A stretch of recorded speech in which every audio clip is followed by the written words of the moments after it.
आज लेंस के बारे में पढ़ेंगे। Lens, refraction through the lens. Refraction through the lens को जानने से पहले हमको लेंस जानना है कि लेंस होता क्या है। Lens is a transparent refracting medium bounded by either two spherical surface or one spherical and the other surface is plane। Lens एक ट्रांसपेरेंट मीडियम बोला गया, रिफ्रैक्टिंग मीडियम बोला गया। ट्रांसपेरेंट का मतलब क्या होता है? जो पारदर्शी, जो लाइट को क्या करता है, आर पार जाने का देता है। जितना लाइट आएगा उतना उसको आर पार करने के लिए देता है, तो उसको बोलते हैं ट्रांसपेरेंट मीडियम।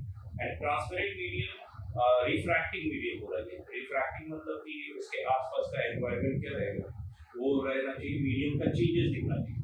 यानी कि लेंस का अगर मैं यहाँ पे बनाता हूँ, ये लेंस, एक लेंस है, ठीक है। अगर इस जगह पे लेंस पे बोल रहा हूँ तो ये एक रिफ्रैक्टिंग मीडियम हो गया, ट्रांसपेरेंट रिफ्रैक्टिंग मीडियम हो गया, ठीक है। और यहाँ पे एक वर्ड को यूज करना चाहिए कि surrounding medium should be same. Lens is a transparent refracting medium bounded by two surfaces. One surface, दोनों सरफेस या तो स्फेरिकल हो सकता है या एक सरफेस आपका स्फेरिकल हो और दूसरा सरफेस क्या हो जाए, प्लेन हो जाए, ये भी हो सकता है। ये ट्रांसपेरेंट मीडियम, जो बीच वाला जहां मैं लाइन बना रहा हूँ, ये ट्रांसपेरेंट मीडियम। अब यहाँ पे मैं इसमें कुछ एक पॉइंट और भी बोल सकता हूँ कि लेंस का सराउंडिंग मीडियम क्या होना चाहिए, सेम। इस साइड एयर है तो इस साइड में भी क्या होना चाहिए, तभी ये लेंस कहलाता है, नहीं तो ये लेंस नहीं कहलाता है। लेंस का मतलब सराउंडिंग मीडियम सेम होना चाहिए। अगर यहाँ एयर है तो यहाँ पे भी एयर, अगर यहाँ पे वाटर है तो इस साइड में भी क्या होना चाहिए, वाटर ही होना चाहिए, तभी मैं इसे लेंस कह सकता हूँ। Lens is a transparent refracting medium bounded by two spherical surfaces or one spherical and the other one plane surface। लेकिन इसमें एक कंडीशन है कि एक दोनों साइड में क्या होना चाहिए, वाटर होना चाहिए, दोनों साइड में एयर आना चाहिए। या दूसरा, अगर ऐसा कुछ हो जाए जैसे इस साइड में एयर है और एक साइड में वाटर है, तो इसको मैं normal refraction through the surfaces कहूंगा, इसे normal refraction through the surface कहूंगा। लेकिन यहाँ पे क्या हो रहा है, अगर दोनों साइड में वाटर आया या दोनों साइड में एयर आया एक रिफ्रैक्टिव मीडियम में, तब मैं उसे लेंस कहता हूँ, ठीक है। तो यहाँ पे मैं लेंस को दो कैटेगरी में डिवाइड करूंगा। लेंस को two categories we are dividing lens are of two types. What are the type of lens we can see here? That is kinds of lens or type of lens. Type of lens. Lens क्या क्या प्रकार के होते हैं? एक होता है converging बोलते हैं, कन्वर्जिंग, और या इसको बोलते हैं तो कॉन्वेक्स लेंस। कन्वर्जिंग या कॉन्वेक्स लेंस करके कहा जाता है, या दूसरे को बोलते हैं डाइवर्जिंग या कॉन्केव लेंस करके कहा जाता है। तो सबसे पहले मैं कॉन्केव लेंस और कॉन्वेक्स लेंस को एक्सप्लेन करना चाहूंगा एक नॉर्मल वे में। अगर किसी नॉर्मल इंसान से पूछा जाए कि what is concave lens and what is convex lens, तो वो इजीली बता पाता है कि नहीं बता पाता है। तो लेंस का डेफिनेशन अगर अकॉर्डिंग टू द अपीयरेंस हम बात करेंगे, अपीयरेंस यानी कि शेप के अकॉर्डिंग है, तो देख सकते हैं वो कैसे। हम बोल सकते हैं कि यहाँ पे अगर हम देख रहे हैं तो देखें कि किनारे में क्या है, लेंस क्या हो रहा है, पतला हो रहा है, और मिडिल में क्या है, थोड़ा थिक है, एंड पेरिफेरी पे क्या है, ये थिन है। तो हम बोल सकते हैं कि lens is thick in its middle and thin at its periphery. तो ये टाइप का लेंस को क्या बोलते हैं, मतलब कॉन्वेक्स लेंस। अभी मैं डाइवर्जेंट पे नहीं आ रहा, बस on the basis of appearance मैं बता रहा हूँ कि बीच में मोटा और किनारे में पतला, ये लेंस होता है कॉन्वेक्स लेंस होता है।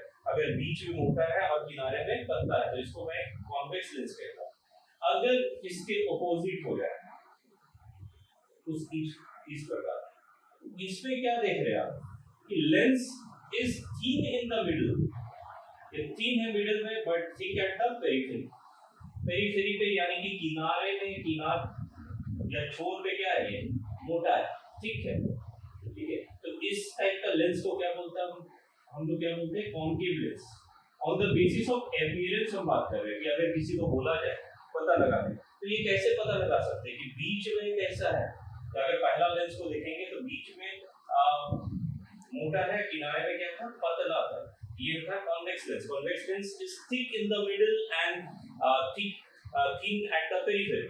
और कॉन्केव लेंस का मैंने बताया कि ये क्या है, मिडिल में थिन है and the thin at the periphery. तो ये होता है कॉन्केव लेंस का डेफिनेशन। अब मैं इसका नेमिंग करूंगा कि टाइप ऑफ लेंस कैसे मैं इसका नेम कैसे कर सकता हूँ। कि जैसे कुछ लेंस मैं बनाता हूँ, दूसरा प्रकार का लेंस मैं बनाता हूँ, इसका नेमिंग हम लोग देखते हैं।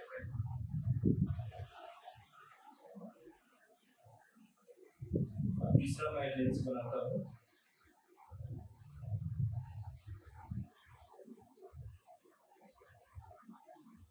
तो यहाँ पे आप देखिएगा ये दोनों सरफेस कैसा है। पहला चीज इसका टाइटल क्या होगा। टाइटल मतलब ये कौन सा टाइप का लेंस में जाएगा, कॉन्वेक्स की कॉन्केव। तो ये पता लगाने का मैंने तरीका बताया कि कॉन्वेक्स रहेगा तो बीच में मोटा और किनारे में पतला। इसका टाइटल क्या होने वाला, कॉन्वेक्स। और लेकिन यहाँ पे हम देख सकते हैं कि दोनों सरफेसेस कैसा है, ये भी सरफेस स्फेरिकल है और ये भी सरफेस क्या है, स्फेरिकल है। तो इसका नाम क्या रखेंगे, by convex. By convex, by मतलब क्या होता है, दोनों सरफेस, टू। बाई कॉन्वेक्स, या इसको मैं इजीली और एक नाम से बोल सकता है, इक्वी कॉन्वेक्स। Equi convex. तो सबसे पहले मैंने टाइटल लिखा। टाइटल मतलब कि ये बीच में, इसका बेसिक डेफिनेशन कि बीच में मोटा और किनारे में पतला, तो कॉन्वेक्स आ जाएगा। तो इक्वी कॉन्वेक्स लेंस या बाई कॉन्वेक्स लेंस। यहाँ पे देख सकते हैं आप कि इसमें देखिए फिर से ये वाला लेंस का मैं नाम रखूंगा। तो ये दिख रहा है, पहले बेसिक डेफिनेशन टाइटल क्या होगा, कॉन्केव की कॉन्वेक्स। तो यहाँ देख रहे हैं कि बीच में मोटा और किनारे में पतला, तो टाइटल इसका भी क्या होने वाला है, कॉन्वेक्स होने वाला है।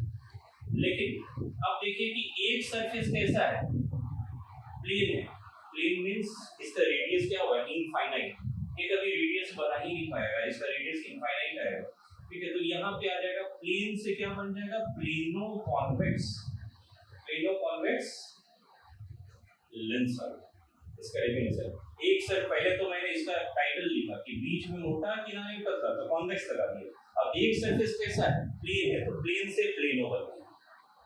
तीसरा जो आता है, ये आता है मेरा, जिसको हम लोग बोलते हैं, पहले देखेंगे फिर से बीच में मोटा है और किनारे में क्या है, पतला। तो इसमें फिर से हम देख रहे हैं कि बीच में मोटा और किनारे में पतला, तो पहला नाम कॉन्वेक्स में लिख देता हूं। अब इसके बाद मैं यहाँ पे देखूंगा कि दोनों सरफेस, एक सरफेस कैसा है, कॉन्केव है, इसलिए कॉन्केव से क्या बन जाएगा, कॉन्केवो। वो आ जाता है, जैसे प्लेन से प्लेनो, तो कॉन्केवो कॉन्वेक्स लेंस। कई बार हम लोग कंफ्यूज होते हैं, इसलिए मैंने कहा कि पहले टाइटल आप देख लीजिए। पहले टाइटल किस बेसिस पे टाइटल देख रहे हैं कि कॉन्वेक्स और कॉन्केव। कॉन्वेक्स रहेगा तो बीच में मोटा और किनारे में पतला। अब आता है कि सेकंड टाइप का जो लेंस है, जैसा कि मैंने बताया था, इसका भी नेमिंग कैसे करूंगा। ये पहला लेंस, सेकंड टाइप का लेंस मैं बना सकता हूँ, जो कि इस प्रकार है कुछ। और तीसरा प्रकार का जो लेंस है उसको भी मैं बना सकता हूँ, जो कि कुछ इस प्रकार का है।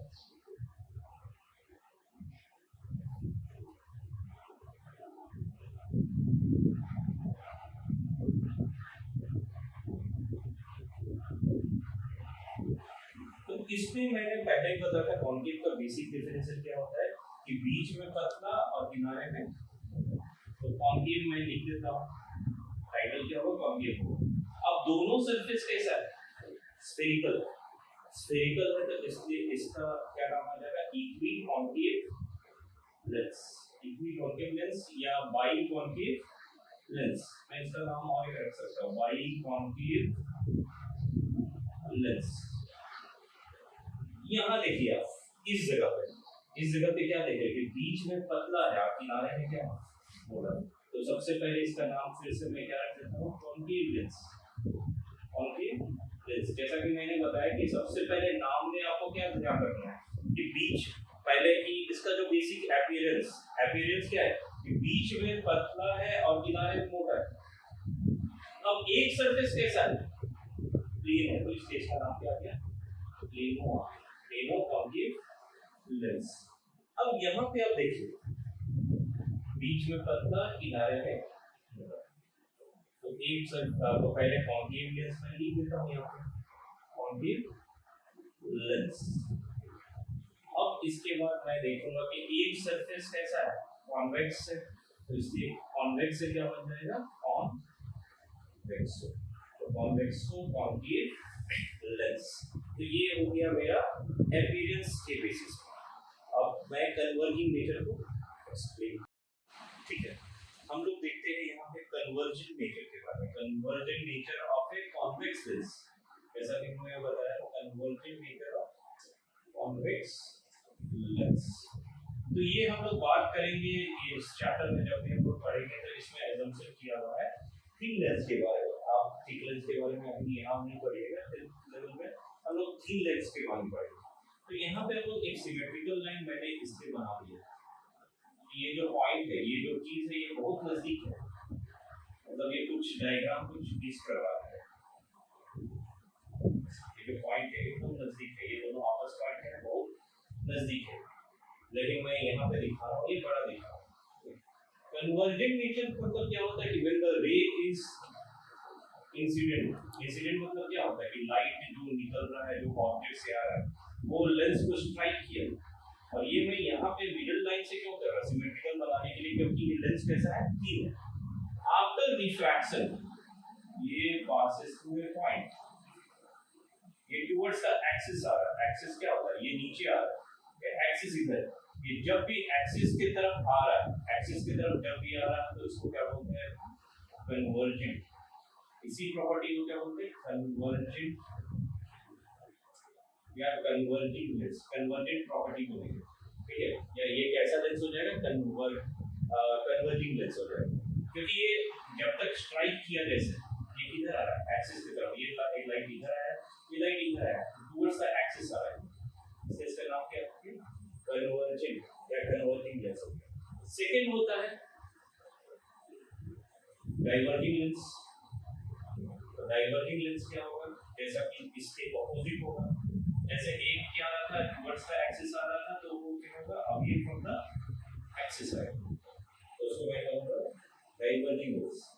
तो यहाँ पे मैं बनाता हूँ दो को इंसिडेंट लाइट, वैसे मैंने दो इंसिडेंट लाइट बनाया, तो यहाँ पे क्या होगा, यहाँ पे जो रे आ रहा है ये अवे फ्रॉम एक्सिस जा रहा है, ये भी क्या हो रहा है, अवे फ्रॉम एक्सिस जा रहा है। तो हम बोल सकते हैं कि ये दोनों रे आगे के डायरेक्शन में कभी नहीं मीट करने वाला, ये इधर फैल जाएगा, ये इधर फैल जाएगा, तो इसलिए हम ऐसा सोचते हैं कि ये पीछे की तरफ से कहीं ना कहीं से आया होगा, ऐसा मानते हैं लोग कि ये एक पॉइंट से ओरिजिनेट किया होगा, क्योंकि लाइट ट्रैवलिंग स्ट्रेट लाइन, क्योंकि ये यहाँ से तो ओरिजिनेट नहीं किया, हम ऐसा मान रहे हैं। एक्चुअली में क्या हो रहा है कि it is due to refraction, but for understanding purpose we can say it is originating from a point, क्योंकि लाइट ट्रैवलिंग स्ट्रेट लाइन, इसका अगर पूरा ट्रेस करेंगे तो लगेगा डॉटेड लाइन, इसलिए डॉटेड लाइन बना है, क्योंकि ये वर्चुअल है, ऐसा रियलिटी में नहीं हो रहा है, but we are producing it in the backward direction to meet at a point, एक पॉइंट पे मिला है, और इस पॉइंट को मैं क्या दे रहा हूँ, फोकस, इस पॉइंट को क्या कहता हूँ, फोकस कहता हूँ। अभी हम लोग फोकस के बारे में डिस्कस करेंगे, लेकिन यहाँ पे ये होता है डाइवर्जिंग नेचर, ये एक्सिस है और एक्सिस से ये लाइन दूर जा रहा है, ये दूर जा रहा है, यहाँ पे भी दूर जा रहा है, यहाँ पे भी दूर जा रहा है, इसलिए मैं इसे क्या कहूँगा, ये डाइवर्जिंग नेचर है। तो अब यहाँ पे हम कुछ पॉइंट्स को डिस्कस करेंगे। Centre of curvature, centre of curvature of the lens क्या होता है, centre of curvature is the centre of the sphere of which a lens is a part. Centre वो लेंस का एक सेंटर, स्फीयर का centre होता है, जिसमें से लेंस क्या होता है, एक पार्ट होता है। सेंटर ऑफ कर्वेचर एक लेंस का ही सेंटर होता है, जिसका लेंस क्या होता है, स्फीयर का सेंटर होता है, जिसका लेंस क्या है, एक पार्ट। तो इसको मैं डिस्क्राइब करता हूँ, सेंटर ऑफ कर्वेचर, पहला point centre of curvature, centre of curvature.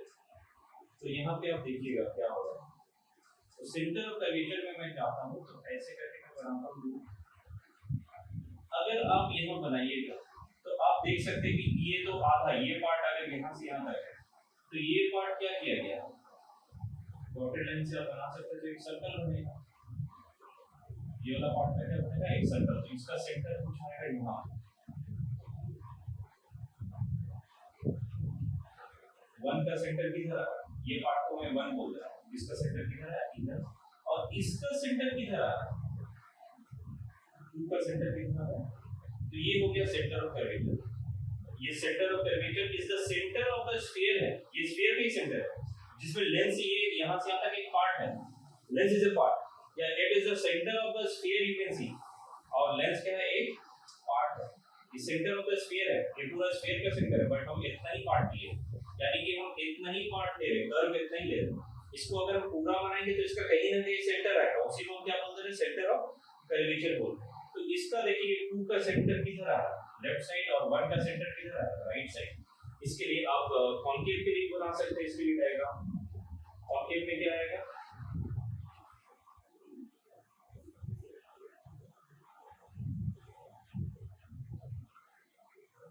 यहाँ पे कॉन्केव के लिए क्या आएगा, इसका सेंटर किधर आएगा, टू का सेंटर, टू के सेंटर भी आ रहा है, और वन का सेंटर, वन के साइड पर देख सकते हैं, ये वन, इसको वन पार्ट बोल दिए, इसको टू पार्ट बोल दिए, इसको C2 बोल देंगे, इसको C1 बोल देंगे। तो देख सकते हैं आपको C1 C2 दोनों में अपोजिट दिख रहा है। इसमें C1 जो साइड है वही साइड में क्या है, वन वाला पार्ट जो स्फेरिकल सरफेस, तो ये भी सेंटर ऑफ कर्वेचर है। ये कौन सा लेंस के लिए, ये कॉन्केव के लिए। आपको C1 C2 में अंतर दिख जाएगा, वन इधर है, इसका सेंटर किधर है, राइट साइड आ रहा है, टू का सेंटर किधर आ रहा है, लेफ्ट साइड आ रहा है। इसमें क्या हो रहा है, वन लेफ्ट साइड में तो लेफ्ट सेंटर किधर है, left side, to right side में तो उसका सेंटर किधर है, राइट साइड। अब यहाँ पे रेडियस ऑफ कर्वेचर क्या होगा, radius of curvature is the radius of the sphere, radius of the sphere. लेकिन मैं यहीं से नाप देता हूँ, ठीक है, एक पॉइंट से मैं नाप दूंगा, उसी को बोल दूंगा मैं रेडियस, क्योंकि लेंस कैसा मैं एज्यूम करने वाला हूँ, थीटा। ये जो डिस्टेंस है ये ऐसा है, सोच सकते हैं एकदम, बोल सकते हैं आप जितना पतला बना सकते हैं, ये ऐसा कुछ। तो ये दोनों पॉइंट क्या लगेगा, ये जो पॉइंट जो दिख रहा है ये बहुत दूर नहीं है, सामने सामने, लेकिन मुझे बड़ा बनाना इसलिए दिख रहा है, इसलिए हम लोग बोले कि स्टार्टिंग में मैंने कहा ये रेडियस ऑफ कर्वेचर आ गया, ये जो पॉइंट है एकदम नजदीक रहेगा, ये वाला पॉइंट और ये वाला पॉइंट सटा हो रहेगा। तो यहाँ पे बोल सकते हैं OC2 और OC1 क्या है, radius of curvature, OC2 is equal to OC1 is equal to OC2। या यहाँ पे भी मैं बना सकता हूँ, ये क्या है, पॉइंट सब नजदीक रहेगा, ये कुछ ऐसा टाइप का डायग्राम है, आप सोच सकते हैं, मतलब कुछ ऐसा टाइप का डायग्राम है, बीच में बहुत थीन है, तो थीन लेंस का एग्जांपल आ जाएगा। थीन में मतलब ये जो पॉइंट है जो दूर दूर दिख रहा है, दूर नहीं है, तो यहाँ आप बोल सकते हैं OC1 इज इक्वल टू क्या हो गया, OC2 आ गया। तो रेडियस ऑफ कर्वेचर का डेफिनेशन क्या है, radius of curvature is the radius of the sphere of which the lens is a part. ये रेडियस ऑफ द स्फीयर ही है, जिसमें लेंस क्या है, एक छोटा सा पार्ट।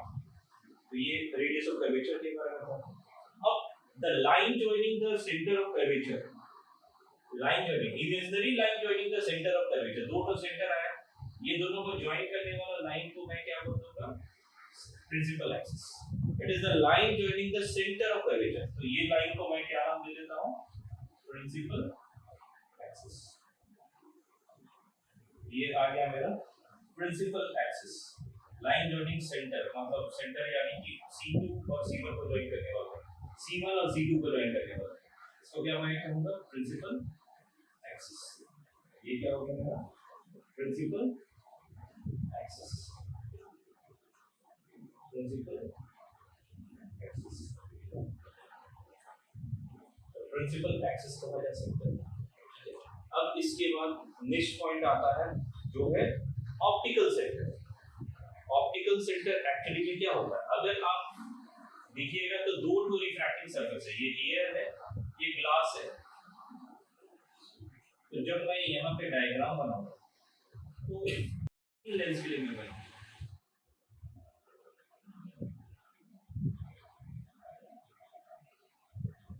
ठीक के लिए मैं बनाऊंगा, ठीक है, ठीक के लिए मैंने बनाया।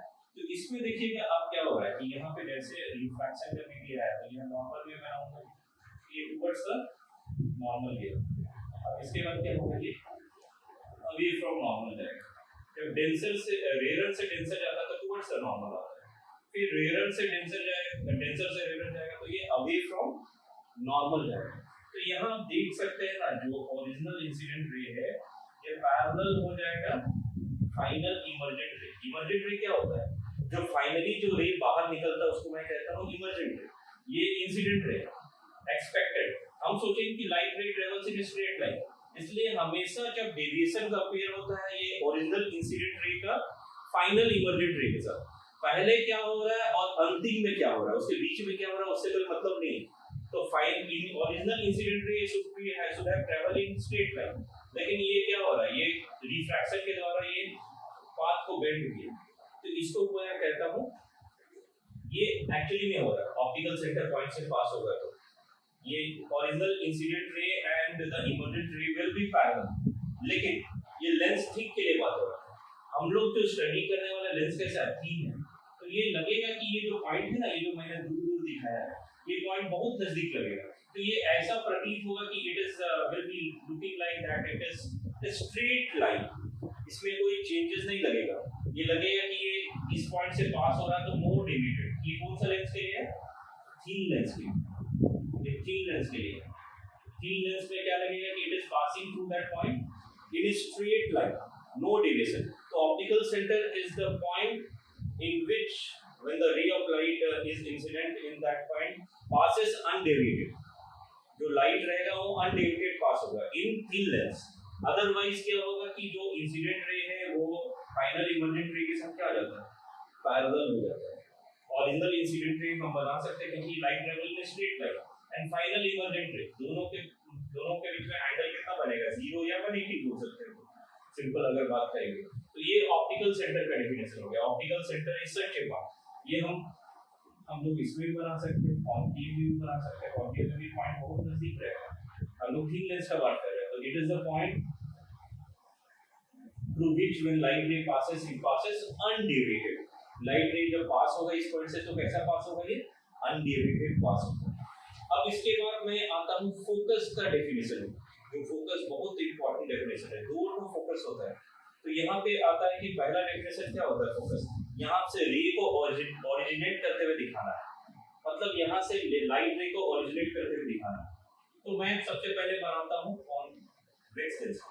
फर्स्ट फोकस का मैं बात कर रहा हूँ, फर्स्ट फोकस का मैं बात कर रहा हूँ, और यहाँ पे लाइट रे को मैं कैसा दिखा रहा हूँ, ओरिजिनेट करते हुए दिखा रहा हूँ, ठीक है, ये मैं बना दिया। अब यहाँ पे एक मैं पॉइंट लिया फोकस F1, अब ये लाइट रे क्या होगा, यहाँ स्ट्राइक करेगा लेंस को, यहाँ लाइट रे क्या करेगा, ये लेंस को स्ट्राइक करेगा। After refraction it becomes parallel to the principal axis. ये जो मैंने बीच वाला लाइन बनाई है प्रिंसिपल एक्सिस है। ये जो लाइट रे इंसिडेंट हो रहा है, इंसिडेंट मतलब यहाँ से लग रहा है कि यहीं से ओरिजिनेट हो रहा है। यहाँ पे सोचिए आपकी टॉर्च रखा हुआ, टॉर्च से दो लाइट निकला ऐसे, और ये लेंस में जाके स्ट्राइक किया, और ये आफ्टर रिफ्रैक्शन क्या हो जा रहा है, ये पैरेलल हो जा रहा है। इसको मैं कहता हूँ फर्स्ट फोकस। फर्स्ट फोकस को मैं कहता हूँ कि ओरिजिनेशन वाला पार्ट, जहाँ से लाइट रे क्या हो रहा है, ओरिजिनेट हो रहा है। तो फर्स्ट फोकस कॉन्वेक्स में किधर आ रहा है, लेफ्ट साइड में आ रहा है। ये फर्स्ट फोकस F1 से लिखा जाता है। अब कॉन्केव में थोड़ा सा चेंजेस आएगा। कॉन्केव में मैं बात करूंगा तो लाइट रे आगे नहीं जा सकता है, क्योंकि ये बिहाइंड, अगर मैं देखूंगा तो इसमें तो आप देख रहे थे सेंटर, यहाँ पे मैं बनाता हूँ फोकस। तो आप जैसे दो तो लाइट रे को इंसिडेंट कर देगा यहाँ, तो यहाँ तक तो जाएगा लाइट। हम सोचेंगे कि आगे लाइट ट्रैवल्स इन स्ट्रेट लाइन, लाइट ट्रैवल्स इन स्ट्रेट लाइन, लाइट ट्रैवल्स इन स्ट्रेट लाइन। लग रहा है कि ये ओरिजिनेट हो रहा है, आफ्टर रिफ्रैक्शन क्या हो जाएगा, parallel to principal axis. Light ray लग रहा है कि इस पॉइंट से ओरिजिनेट हो जाएगा, लाइट रे लग रहा है कि इस पॉइंट से ओरिजिनेट होते हैं। ये वर्चुअल, क्योंकि लाइट रे ऐसे जा रहा है, यहाँ इंसिडेंट लाइट है, लेकिन ये फोकस यहाँ पे, ये वर्चुअल फोकस है। When the light ray appear to originate, लग रहा है कि ये ओरिजिनेट कर रहा है F1 से, और ओरिजिनेट होने के बाद क्या हो जा रहा है, ये पैरेलल हो जा रहा है। लाइट रे लग रहा है कि F1 से आ रहा है, after refraction it becomes parallel. तो F1 आप देख रहे हैं कि कौन साइड में है, F1 जो है ये राइट साइड में आ रहा है, कॉन्केव में किधर आ रहा है, राइट साइड में। और दूसरा फोकस को तो मैंने एक्सप्लेन किया था कि when the light ray are parallel after refraction passes through a point, this is known as second focus. जब पैरेलल था, अब लग रहा है अब लाइट रे पैरेलल है, अब कन्वर्जिंग नेचर को जो बताते हैं ना वो होता है सेकंड फोकस का डेफिनेशन होता है, या डाइवर्जिंग नेचर को बताते हैं उसको क्या बोलते हैं लोग, second focus. After refraction they passes through, they appear to meet at a point, इसको बोल दूंगा मैं सेकंड फोकस. जैसे दो लाइट रे पैरेलल था और जब इंसिडेंट हुआ तो ये क्या हो रहा है, डाइवर्ज कर गया, ये दूर दूर फैल गया. तो इस डॉटेड लाइन से मैं यहाँ पे फैला मिला देता हूँ, इस पॉइंट को मैं क्या करूँगा, ये सेकंड फोकस, ये F2, ये हो गया second focus, second focus F2. तो आप देख सकते हैं कि कॉन्केव में दोनों, कॉन्वेक्स में दोनों चीज लेफ्ट साइड में F1 आएगा और राइट साइड में क्या आएगा, F2 आएगा, क्योंकि कॉन्वेक्स में एक नॉर्मल प्रॉपर्टी फॉलो होता है कि यहाँ से ओरिजिनेट कर रहा है और ये पैरेलल हो जाएगा. अब पैरेलल लाइट जाएगा तो ये कहाँ मिलेगा, फोकस में मिलेगा. ये होता है कन्वर्जिंग नेचर. यहाँ पे देख रहे हैं आप कि लग रहा है कि और यहाँ पे जाके मीट कर रहा है, लेकिन आपका रिफ्रैक्शन क्या हो जाएगा, पैरेलल हो जाएगा. लग रहा है कि लाइट यहाँ से आ रहा है या यहाँ पे जाके स्ट्राइक करेगा, लेकिन आपका रिफ्रैक्शन क्या हो जाएगा, पैरेलल हो जाएगा. तो F1 मेरा कॉन्केव में राइट साइड आता है और F2 मेरा लेफ्ट साइड आता है.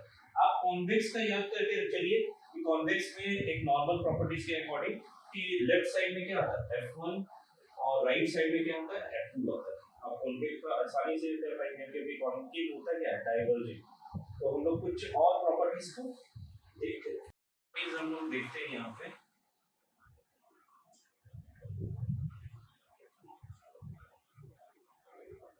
एक थिक लेंस है,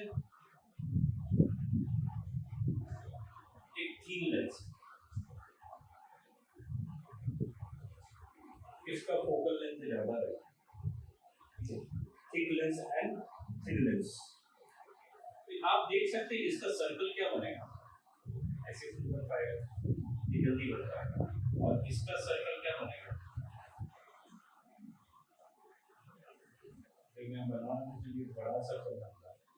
इसका आप रेडियस देखिएगा तो ये रेडियस क्या है, तो क्या है ज्यादा R, इसको मैं R2 बोल दे रहा हूँ, और इसका रेडियस को मैं बोल दे रहा हूँ, यहाँ से मैं नाप दूंगा तो ये क्या बोल रहा हूँ मैं, R1.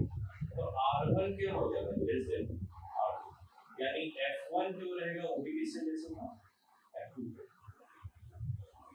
जो फोकस रहेगा वो भी क्या रहेगा, छोटा रहेगा. यानी कि थिन लेंस का फोकल लेंथ क्या होगा, ज्यादा होगा, क्योंकि रेडियस का आधा क्या होता है, फोकस होता है. एक और चीज मैं बता सकता हूँ, रेडियस का आधा क्या होता है, फोकस होता है.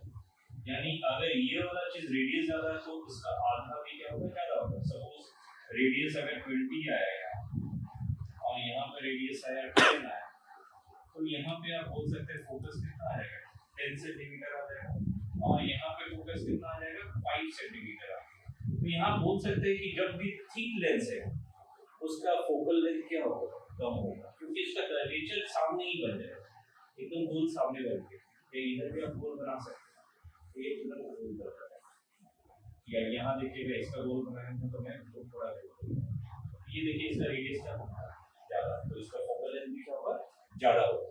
यहाँ पे एक और प्रॉपर्टी जो आता है, जब मैं लेंस का मैंने बताया था कि बेसिक अभी कुछ नहीं दिया हुआ सराउंडिंग में, तो क्या है, एयर है. इस साइड में क्या है, एयर है, यहाँ पे क्या है, एयर है. तो जो लाइट रे है, अब इस जगह पे जो है, देखिए अब यहाँ पे मैं वाटर रख देता हूँ और यहाँ पे वाटर, मतलब बोलने का मतलब कि मैंने लेंस को वाटर में इमर्स कर दिया, लेंस को वाटर में. तो देख सकते हैं एक प्रॉपर्टी आप लोगों को पता होगा, delta is directly proportional to mu.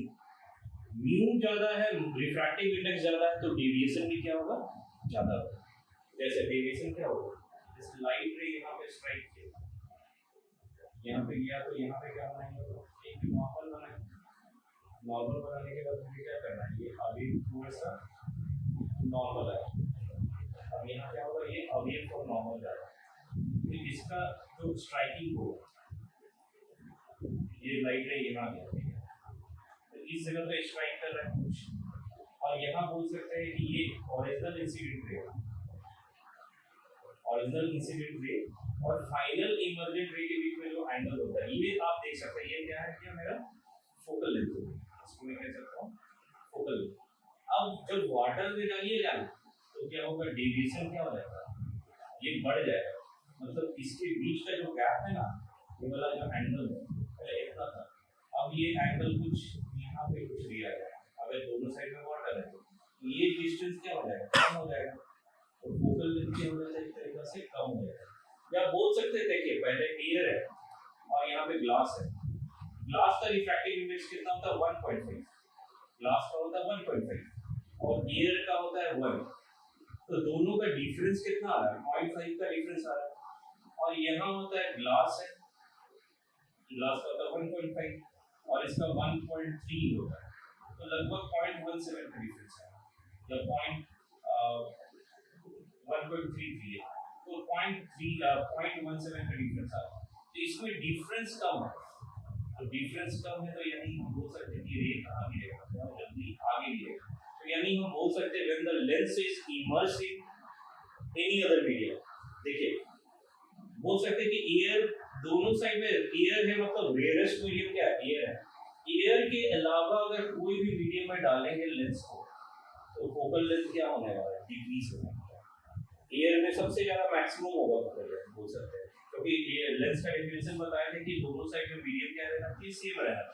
अब एयर के अलावा अगर वाटर में डालिएगा तो एयर के कंपैरिजन में वाटर पे फोकल लेंथ क्या हो जाएगा, कम हो जाएगा, यानी कन्वर्जिंग नेचर जो दिख रहा था वो जल्दी कन्वर्ज कर जाएगा, एक्सिस ऑप्टिकल सेंटर से जो डिस्टेंस रहेगा वो फोकल लेंथ का क्या हो जाएगा, कम हो जाएगा। यहाँ पे आप बोल सकते हैं, क्योंकि यहाँ देखिए 0.17 का गैप है और यहाँ पे 0.5 का गैप है, यानी डेंसर से रेयर जब जाएगा तो ये थोड़ा दूर तक फैलेगा, और यहाँ पे डेंसर से रेयर जब जाएगा तो ज्यादा दूर नहीं जा पाएगा, क्योंकि गैप कितना है 1.5 और यहाँ पे 1.3 और यहाँ 1.5 और यहाँ पे 1 है, तो इसमें ज्यादा दूर तक जा पाएगा, क्योंकि गैप ज्यादा है, डेंसर से रेयर के बीच में गैप क्या है, ज्यादा है, तो ज्यादा दूर तक अवे फ्रॉम द नॉर्मल जाएगा, और इसमें क्या होगा, थोड़ा कम दूर तक जाएगा। तो इससे आप बता सकते हैं कि वाटर में जो वेवलेंथ है, वाटर में जो वेवलेंथ है या फोकल लेंथ है वो क्या हो जाएगा, कम हो जाएगा। एक और प्रॉपर्टी जो रहता है, यानी हम बोल सकते हैं when the lens is immersed in water it's focal length decreases, focal length क्या होगा, कम होगा। एक और प्रॉपर्टी जिसमें हम देखेंगे, लेंस को मैं कवर कर देता हूँ, आधा पार्ट मैं कवर कर देता हूँ, ये आधा पार्ट ब्लैक पेपर से मैंने कवर कर दिया, तो आपको अब जो एक्सपोज एरिया है, अब पूछेगा कि इमेज कहाँ पे बनेगा, तो ये इमेज तो वहीं बनेगा, लाइट रे अभी भी स्ट्राइक कर रहा है, इमेज कहाँ बन रहा है, वहीं पे बन रहा है। लेकिन अब सोचिए कि आप अपने चेहरे को एक बड़ा सा आईना में देख रहे थे, एक ब्लैक बोर्ड जितना आईना, और एक आप इतना छोटा सा आईना में देख रहे हैं, किसमें आपको चेहरा ज्यादा बड़ा दिखेगा, ब्लैक बोर्ड वाला अगर मिरर साइज का मिरर रहेगा उसमें आपको चेहरा ज्यादा दिखेगा, क्योंकि एपर्चर क्या है, ज्यादा एपर्चर मतलब कितना एरिया तक लाइट जाके एक्सपोज होगा, रिफ्लेक्ट होगा। इसमें देखिए लाइट कितना एरिया में ही बस एक्सपोज हो पाएगा, बस नीचे का सरफेस में, यानी इसका ब्राइटनेस क्या हो जाएगा, कम हो जाएगा, ब्राइटनेस यानी कि intensity will decrease, but the image formation will remain at same position, यानी इसमें हम बोल सकते हैं intensity will decrease, intensity will decrease, intensity कम हो जाएगा, लेकिन image will form at same location, image will form at same location, at same location। तो मैं इजीली ये कह पा रहा हूँ कि जो अब जो एपर्चर क्या होता है कि कितना एरिया तक लाइट पड़ पा रहा है, बस इतना एरिया ही आपका रिफ्लेक्ट कर पाएगा, इतना एरिया ही ऑब्जेक्ट से जो लाइट जा रहा है वो इतना एरिया में ही पड़ पाएगा, वही यूज हो पाएगा, इसकी वजह से बस आपको इमेज दिख पाएगा। तो आपको जो ब्राइटनेस रहेगा, इमेज थोड़ा सा डल दिखेगा, जब आप छोटा सा आईना में चेहरे को देखिएगा तो आपको इमेज आपका कैसा दिखेगा, डल दिखेगा, लेकिन बड़ा सा आईना में आप देखिएगा तो उस समय आपको इमेज कैसा दिखेगा, बहुत बेहतरीन दिखेगा या बहुत ब्राइट इमेज दिखेगा। तो ये आप देख सकते हैं, तो यहाँ पे आप देख रहे हैं कि when the lens is covered with paper या ब्लैक पेपर से, तो its intensity decreases but image will form at same location, image वही जगह पे बनेगा, क्योंकि एपर्चर कम हो जाएगा। एपर्चर होता क्या है कि कितना एरिया तक लाइट एक्सपोज हो रहा है, और जितना एरिया तक लाइट एक्सपोज होगा, लाइट आता कहाँ से, ऑब्जेक्ट से लाइट आता है, तो जितना एरिया तक लाइट एक्सपोज होगा उतना रिफ्लेक्ट ज्यादा करेगा, उतना लाइट एनर्जी मिलेगा रिफ्लेक्शन के समय, तो उतना लाइट मिलेगा तो इंटेंसिटी क्या रहेगा, ज्यादा रहेगा, और इतना ही एपर्चर रहेगा वहाँ। तो इतना कम जगह पे ही लाइट पड़ रहा है, तो यानी कि आपका जो इमेज बनेगा इसमें, एपर्चर क्या होता है कि कितना एरिया तक, यहाँ अगर लाइट रहेगा तो ये तो आगे निकल जाएगा, इसका एपर्चर ज्यादा है, यानी इससे जो इमेज बनेगा ये ज्यादा इंटेंसिटी का बनेगा, ज्यादा ब्राइट बनेगा। तो ये होता है एपर्चर का कॉन्सेप्ट। आशा है आपको ये सारे कॉन्सेप्ट समझ में आए होंगे।